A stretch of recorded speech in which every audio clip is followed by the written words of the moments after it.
ને મિત્રો મજામાં. મિત્રો આપણે સ્ટાન્ડર્ડ 10th ના બોર્ડના અગાઉ જે પૂછાયેલા પ્રશ્નો છે એમાં આપણે નજર કરી રહ્યા છીએ અને એમાં જુદા જુદા જે પ્રશ્નો છે એમાં કેવી રીતે પૂછ્યું છે અને એના જવાબો કેવી રીતે ઝડપથી આવી શકે એ પણ આપણે જોઈ રહ્યા છીએ. મિત્રો બોર્ડની પરીક્ષા ચાલુ થઈ ગઈ છે અને ઘણા બધા વિદ્યાર્થીઓ ખૂબ સરસ મહેનત કરી છે અને વિડીયો જોઈને પણ આગળ વધી રહ્યા છે. તો તમને ખ્યાલ છે કે આ વખતે 10મા ધોરણના ઘણા બધા વિડીયોઝ મૂક્યા છે, તો દરેક વિષયના મૂક્યા છે. તો પ્લેલિસ્ટમાંથી સર્ચ કરીને જોતા રહેજો. જેમ કે બહુપદી x વત્તા 1, x વર્ગ ઓછા x ની 4 ઘાત વત્તા 1 નો ઘાતાંક શું થાય? મિત્રો આપણને ખબર છે કે કોઈ પણ બહુપદી હોય એની જે ઘાત હોય એમાં સૌથી વધુ ઘાત, તો તમે કહેશો આ, તો કે ના. શું કામ? કે હજી તમારા ગુણવાના બાકી રહી ગયા છે. તમને એ ખબર છે કે આમાં છૂટું પાડો એટલે x છે બધા સાથે ગુણાય, બરાબર? એકડો ગુણાય તો ફેર નહીં પડે, પણ આ x જ્યારે અહીંયા ગુણાશે એટલે 4 ઘાત વાળી કેટલી થઈ જશે? 5 ઘાત થઈ જશે. કારણ કે આ x ની 1 ઘાત છે, આ x ની 4 ઘાત છે, તો બેયનો સરવાળો થઈ જાય એટલે 5 ઘાત. તો આખી જે બહુપદી છે એનો ઘાતાંક કેટલો ગણાશે? 5. તો મિત્રો અહીંયા ગુણાકાર કરવાનો છે.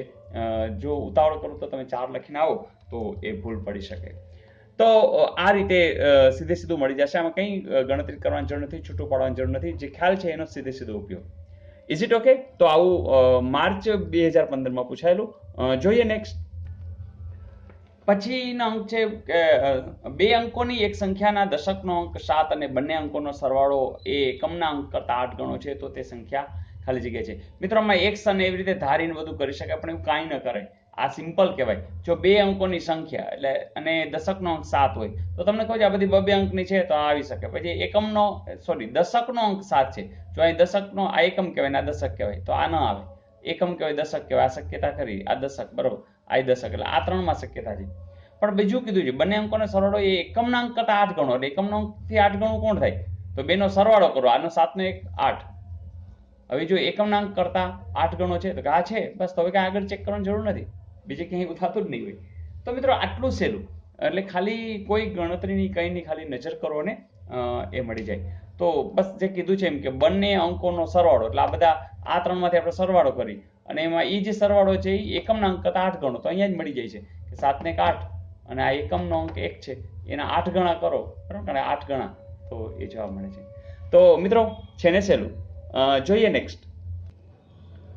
ને ત્રીજા પ્રશ્નની અંદર પણ સિમ્પલ વસ્તુ જ છે કે બે રેખાઓ y બરાબર 3x અને x બરાબર 3 એકબીજાને કયા બિંદુમાં છેદે? મિત્રો જે બિંદુમાં છેદે ને એ સમાધાન કરે. હવે તમે જ કહો કે 3 ને 3 મૂકો છો, x એટલે આનો અર્થ કે x છે, પેલું છે x હોય અને બીજું છે y હોય. જોજો અહીંયા મૂકો છો 3 તેરી 9, તો અહીંયા ના, તો 3 ને 3 જ આવવા છે. એટલે તમે તરત કહેશો આ ખોટું. અહીંયા 0 મૂકો અને y બરાબર 0 મૂકો. જોઈએ અહીંયા 0 મૂકો એટલે આ ગુણાકાર 0 થઈ ગયો. હા, તો આ સાચું છે. તો હવે બીજા કોઈ ચેક કરવાની જરૂર નથી મિત્રો, કારણ કે તમે જુઓ છે તમે x બરાબર અહીં 0 મૂકો એટલે 0 થશે, તો y બરાબર 3, તો આવું તો હોય જ નહીં. એ જ રીતે આ એકમાં જો ખ્યાલ આવી જાય છે. અને આ 0 0 હજી અહીં ચેકિંગ કરવું તો કરો, અહીંયા 0 બરાબર 0 આવી જશે. તો ક્યારેક તો એટલું બધું સહેલું હોય છે, માત્ર તમને ABCDમાં નજર કરો અને તમને આવડી જાય. તો મજા આવી? હોમવર્ક આપી દો? ચલો આપી દો. મિત્રો હોમવર્કમાં આવું છે કે 100 ગુણના પ્રશ્નપત્રમાં 75 ગુણ મળવાની સંભાવના કેટલી થાય? આ કે આ. તો તમે ધારો કે લખવામાં ત્યાં ન ફાવે તો તમે આપણા આપી શકો, A B C કે D. તો મિત્રો એક નાનકડું સ્માર્ટ વર્ક પણ આની અંદર રહેલું છે અને મને લાગે છે તમે પકડી લેશો. તો ટ્રાય કરજો, બધા લોકો ટ્રાય કરજો અને જરૂરથી મને જણાવજો. અને હા, લાસ્ટ આપેલું હોમવર્ક પણ જોઈ લઈએ. મિત્રો આવું પણ આપ્યું છે કે x વર્ગ ઓછા 7x વત્તા 6 બરાબર 0 નું એક બીજ આપી દીધું છે 3/2. તો k ની કિંમત ખાલી જગ્યા છે. મિત્રો બીજની કિંમત 3/2 છે એવો અર્થ નીકળે, એટલે કે x ની કિંમત 3/2 છે. તમે જ કહો અહીંયા મૂકો તો 3/2 નો વર્ગ, તો 3 નો વર્ગ કરી નાખું 9 અને 2 નો વર્ગ 4, બરાબર? એટલે 3/2 નો વર્ગ, પછી ઓછા 7 વળી પાછા 3/2, ઓકે, અને વત્તા 6 બરાબર 0. મિત્રો એક કામ કરી, બધાને 4 વડે ગુણી નાખી તો અહીંયા શું મળી જાય? 9k. અહીંયા 4 વડે ગુણશું તો સ્વાભાવિક છે કે અહીંયા ચોગડો ગુણ્યા હોય તો 2 દુ 4, એટલે આવશે 2 ગુણ્યા 7 ગુણ્યા 3, તો કેટલા આવશે? તો 42. ફરીથી અહીંયા પણ 4 ને ગુણવા, બધાને 4 ગુણી એટલે 6 ચોક 24 બરાબર 0.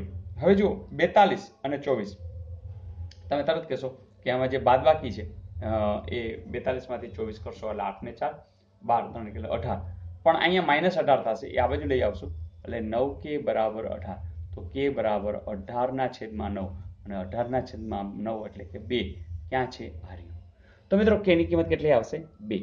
તો મને લાગે છે લગભગ લોકોનો આ જવાબ સાચો છે. તો મજા આવી દોસ્તો. તો મિત્રો 10મા ધોરણના વિદ્યાર્થીઓ જે કોઈ હોય, અત્યારે બોર્ડની એક્ઝામ ચાલુ થઈ ગઈ છે, તો મિત્રો ખાસ વિનંતી કે આ એક સરસ તક છે કે જેટલા મિત્રો બોર્ડની અંદર છે એ બધાને આપણા ચેનલ વિશે વાત કરી દો અને બધાને કહી દો, કારણ કે અત્યારથી જોડાઈ જશે તો એને 11મા 12માના અને ઠેઠ પરીક્ષા સુધી મતલબ કે એને આ ચેનલ કામ આવશે.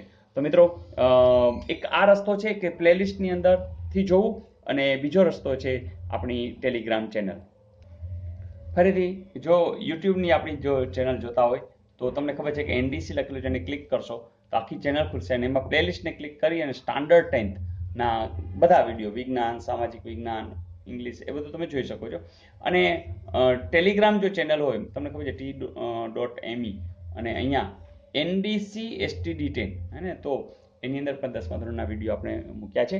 પણ કહેવાની વાત એ છે કે બસ તમે જરા આજુબાજુ નજર દોડાવો, અને જે કોઈ અત્યારે બોર્ડની પરીક્ષા આપી રહ્યા છે એ લોકોને રજાઓ પણ વચ્ચે આવે છે તો બધાને જોઈન કરો, તો એને ભાર છે ઓછો થઈ જાય અને રિવિઝન પણ થઈ જશે. તો મિત્રો જરૂરથી કોમેન્ટ્સ લખતા રહેજો, કેવી મજા આવે છે પણ લખતા રહેજો. અને બસ તમારી કોમેન્ટ્સની એટલે રાહ જોતો હોઉં છું કે મને પણ એ ખ્યાલ આવે કે કેટલા લોકો આનંદથી આપણી સાથે જોડાઈ ચૂક્યા છે. તો બસ આગળ કામ કરશો. Wish you all the best. આવજો.